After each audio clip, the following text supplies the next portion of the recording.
Theatre, film, TV and more. Suzy Wrong reviews it all on Joy Drive with Em and Warren. Suzy Wrong, it's good to have you back. Thank you. Hi, everyone. Now, Suzy, we watched Heartstopper, which is streaming on Netflix at the moment. The last few weeks, you've given something that's made us pretty sad. There's been times where we've been crying. Did you cry for Heartstopper? I had a long, hard look at myself and wondered why I haven't got a heart inside me. There was nothing to stop.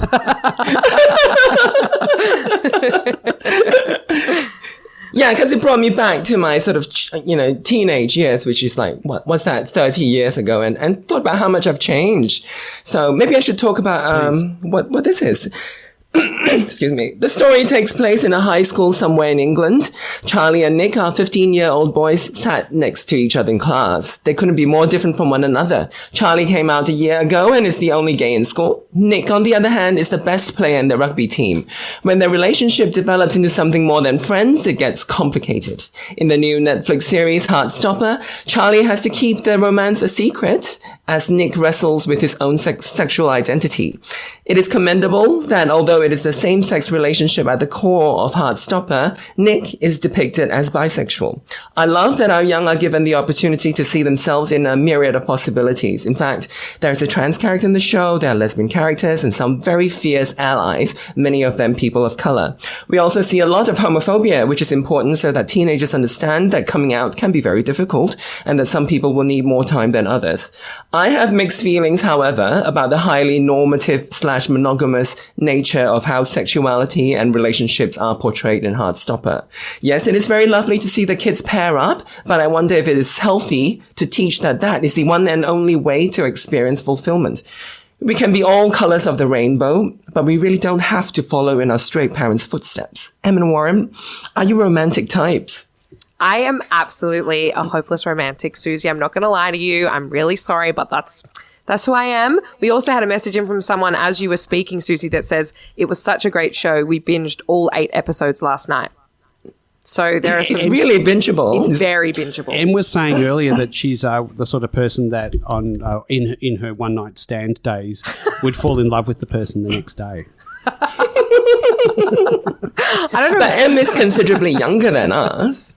Yeah, well, yeah, I mean, I enjoyed this show for all of the reasons that you mentioned earlier, Suzy. I really liked the amount of, varied representation which was in this show. I really liked the character development of Nick. I thought Nick was a really awesome character.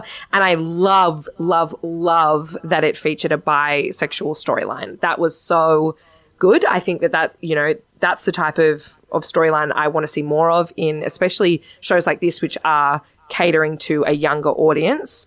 I thought it was quite predictable. You would almost know what was coming in the next episode, but I didn't hate that, to be honest. It was very easy watching. Even though you knew what was coming, you were like, okay, but I'm still going to enjoy that. And the size of, the length of the episodes, around 27-minute mark, made it very, very bingeable indeed. Yeah, I was actually pleased it was short. I reckon the name's wrong, though. They call it Heartstopper, but to me there was nothing heart-stopping in the series itself. Probably it might have been better to be called Heartwarmer or something. But, I really liked Nick's character as well. I thought Nick was such an emotionally intelligent kid. And I mean, I suppose we're stereotyping here, but, for the bullying group of rugby players, he's certainly not what you would expect to be as part of that team. I found throughout the show, there's all these sparkles and things that keep popping up. Animation. And then I realised, okay. At first I found them a bit irritating, but then I thought the animation, I suppose it's just expressing emotion, isn't it? And then I started, by the end of the series, I was really enjoying them. It's like an electrical current when they go to hold hands. But the character that I loved the most is Tao. Stop. I thought Tao was amazing. What? I thought, Tao was so different to the other kids and was, a target for bullying as well. But he stood up to it. I thought he had guts, and I loved the way he stood up to the bullies and he challenged them and said he always came back with a really good comment, or if they physically, went for him, he was able to respond. I thought that was great because looking at him as a character, and I guess, projecting myself as a school kid, I couldn't stand up to bullies when I was at school, and I thought when I was a kid that was a little bit different as well, like most of us. And I thought, Tao, what a great character. I would have loved Tao as a friend. What a great friend. And he was sensitive. I agree. As well. I agree. Tao was great. Yeah. He was very intelligent, very sensitive, and very sort of sensible. And it was good. Like, he has a special relationship with a trans girl, and there is a won't they dynamic there. And that was very beautifully done, I thought. And if you contrast Tao to Em's smiling at me, laughing, but if you contrast Tao to Charlie, I mean, it just shows the difference, doesn't it? So where, Charlie's internalized his bullying and blames himself for the way people react to him, whereas Tao's more, hey, how dare you treat me like that, and I'm not like that at all. It just showed the two different ways that bullying can impact kids.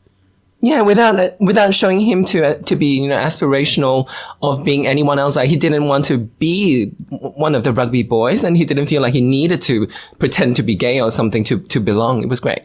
We're chatting to Suzy Wrong about Heartstopper, which is currently streaming on Netflix. That's so interesting because I literally wrote down the question, how do we feel about Tao? Because I actually found him really annoying. Did you? I totally agree with you in terms of... sensitive. I totally agree with you in terms of him standing up to the bullies. And obviously he also had Charlie's back in a lot of those situations where, Charlie, as you mentioned, probably wasn't going to be the type that would stand up to them and just kind of ignore it and walk away. I totally respect that. I think he was such a great friend in those moments. Was it the haircut? The haircut. Can we talk about the haircut? I must admit, I thought it would poke my eyes out if I was talking to him, but yes. I felt the way that he... but again, the way that he dealt with Charlie and his friendship and kind of was really getting quite angsty about Charlie being in this situationship or, in this situation with Nick, I just found that he wasn't really that empathetic. He understands that Charlie's the type of person that internalizes and makes thinks everything's his fault, but then would kind of pile up on Charlie. So I was like, that doesn't really make sense. Like, you're not being a good friend in that moment. But then, as I'm saying this out loud, I think they're 15 years old, Emily. Yeah. Of course they're going to act like that. Which is one of the things about Nick, the character Nick. We are talking about Heartstopper, which is on Netflix at the moment. The character Nick, was emotionally intelligent. I was saying the same sort of thing. I was thinking the reverse, as in, is Nick really that emotionally intelligent as a kid that is that age? And I thought maybe that was... done a little bit too much. But who was the secret boyfriend in the beginning of Charlie's? That was Ben, wasn't it? Mm. Now, I thought Ben was quite sad. You could see Ben, struggling to come to terms with his sexuality. And, it was a classic example of he had to put down his, I suppose, if you want to call Charlie his ex-boyfriend or fling or just kissing mate in the library, had to put him down just to make himself feel better and to, he turned the homophobia inwards. Yeah, I thought, and when you look at the whole series and you think at the different ways that they tackled homophobia and bullying and the different experiences of the different kids, I thought that was a good thing about the series. But I've got to admit, Em and Suzy, the last episode I thought really was a bit cheesy and it wasn't really, it's sort of like, I think, Em, you said it perfectly before, happily ever after. Yeah, everyone was just happily ever after. It was after. very happily ever after. Mm. Yeah, it is. It is cheesy all the way through, but it sort of draws you in with it. I think it found a way to sort of make you feel quite comfortable in that sort of really naive world. But I think one of the best things about it was that it made me think back to how much I've changed as a person, and because I kept thinking, oh, why do they think young people want to see this? And I was questioning how it wiped sex out of the picture almost entirely, because it talks about sexuality. It talks about sexuality the whole way through, but they don't engage in any sexual activity except for kissing, which is very sus. But that's a great questions to ask. And I thought, well, maybe if I think back to when I was at that age, that sort of romantic urge was a lot stronger than it is now, and that urge to want to find someone to hunker down with someone, lock everything down, and call each other your steady and all that. That was a much stronger feeling at that time, and I appreciated that. I remember that feeling for a moment. Yeah, it takes you back. It's very interesting because this is the second piece of, TV or film that we've watched recently, which is kind of catering towards a younger audience. And I think, obviously being older, you're watching something and you've got the lens of an adult watching this thing for children. That's true. And I found myself in one scene, it was the main character, Charlie's birthday, and he had a birthday badge on and it said 1/5/15. And I thought, oh my goodness, this just like in my face said, oh, we're talking about 15-year-olds. But up until that point, I was kind of like, I don't understand why you're being like this. Like, it's childish. It's silly. Like, what's going on here? And then I was like, oh, wait a minute, Emily. This is, we're watching kids be kids and also, kind of finding themselves in ways that we would have all done as well. So I agree, Suzy. It was nice to kind of take yourself back and be in that, younger self position. That age badge 15 was really useful. Yes. It gave me a lot of like pause, and it gave me sort of the patience to deal with a coming out story. Cause, we've seen a lot of coming out stories, but I just kind of went, oh, hang on.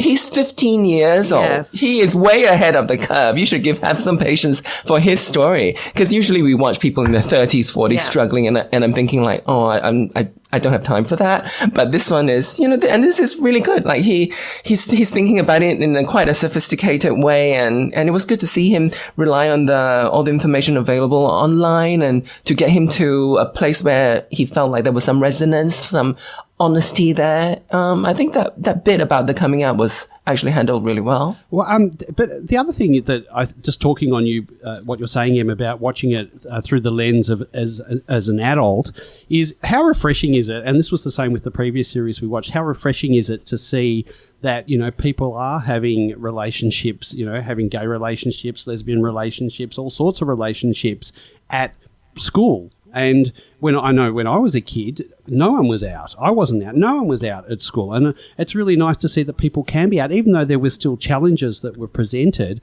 But school has changed.